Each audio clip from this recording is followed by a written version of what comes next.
Hey, everybody, and welcome to Making Sense with Dustin Lamontagne of Mackey Research Capital. I'm Bryn Griffiths.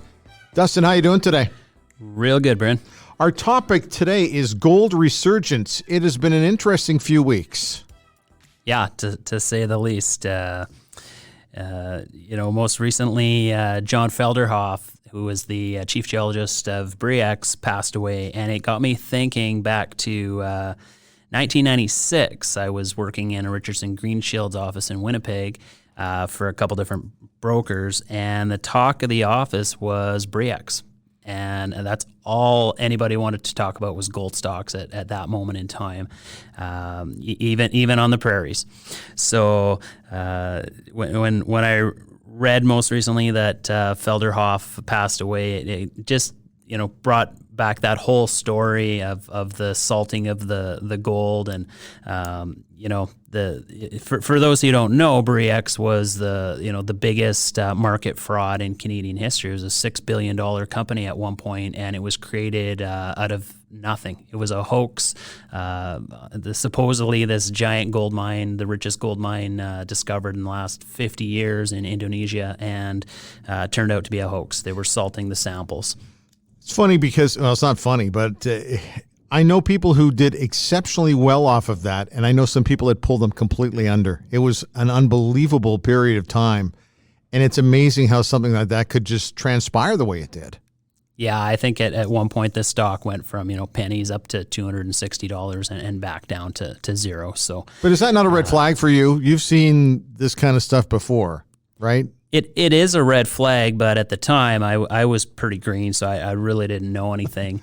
All I knew is that the numbers coming out of the drilling results were unbelievable.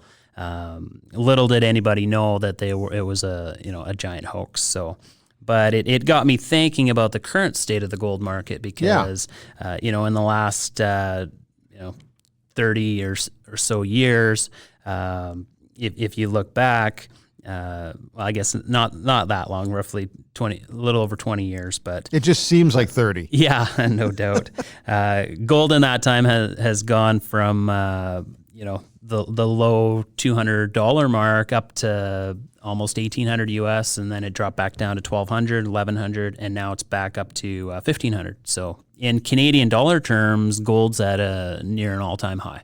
So I thought it timely, based on that Brex news, to maybe just talk about the current gold market. It's an interesting commodity. Gold has always had luster going back, eons, thousands of years. In fact, all the gold ever mined, roughly 165,000 tons, would fit inside 2 Olympic-sized swimming pools. Wow. It's something that never tarnishes, it'll never rust, and it's been known as a store of value historically. Now, if I recall, and this goes back even before 1996 with Brex, I had a friend tell me, you got to start buying gold, and this would have been 1991, 92, when it was like 100 something an ounce, and it's come all this way. It just seems like it's a safe haven for a lot of people. Yeah, and I think that goes back to, that store of value and a hedge, because currencies, of course, used to be based on precious metals, either gold or silver. Way back, if you had $1, they could actually tell you how much silver that dollar was worth, in the U.S. Treasury, for example. But of course, as inflation has reared its head, especially in the 70s and 80s, there's just not enough gold to be a backstop for currencies these days. So currencies got openly traded on the market. And if you look back, gold's had an interesting run because, talk about present day prices, gold around $1,500 an ounce, silver around $17, $18 US an ounce. Right. Historically, the last 100 years, there's been approximately 45 to 1 ratio of gold to silver. So if you times the price of silver by 45, you should get the average price of gold. Right now, that ratio is sitting at around 80 to 1. So either silver is cheap or gold's expensive. Take your pick, but there is a lot of math that has been done over the last 100 years looking at those ratios. And if I were betting, I would say that both silver and gold will likely continue to increase here.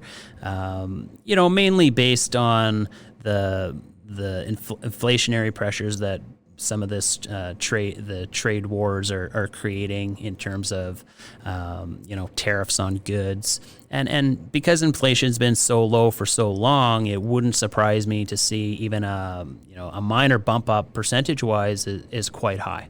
If you've got 2% inflation running at 2% and it bumps up just to 3%, that's a 50% rise in your inflation rate. That should be positive for gold. Now, having said that, if central banks start dumping gold like they did, 15, 20 years ago, that'll be negative for the price. So it's a commodity at the end of the day, and we have to weigh the pros and the cons when we're looking at the price. I'm sure you hear it all from people when they come to you. They say, hey, take a look at this. What do you think about this? Or what do you think about that? If somebody comes to you and they talk about commodities, silver and gold, do you steer them away from that? Or you think that's still a very safe haven and a very safe safe area to go to?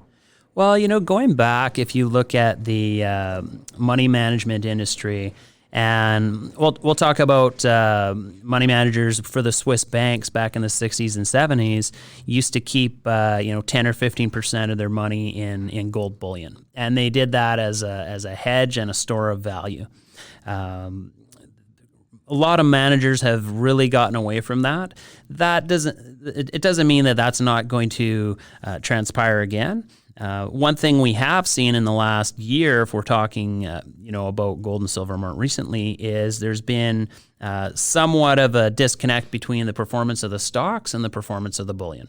So while the price of gold has gone from 12 to 1,500, or call it a 15% jump in the last year, some of the stocks have nearly doubled. If I look at the TSX Gold Index, I think at one point it had almost doubled year over year, and now I think it's up around 60 or 70%. So at times the commodity will perform better than the stocks, and vice versa.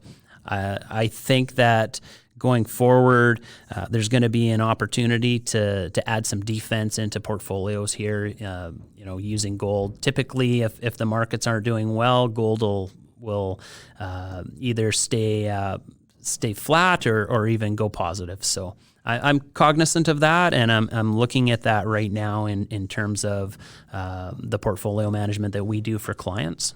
So, Dustin, if somebody comes to you and they say, I'd like to buy some gold or some silver, do you look at them and go, this person here likes something safe and maybe just likes to see a small increase? They're not really looking for the big kill, so to speak?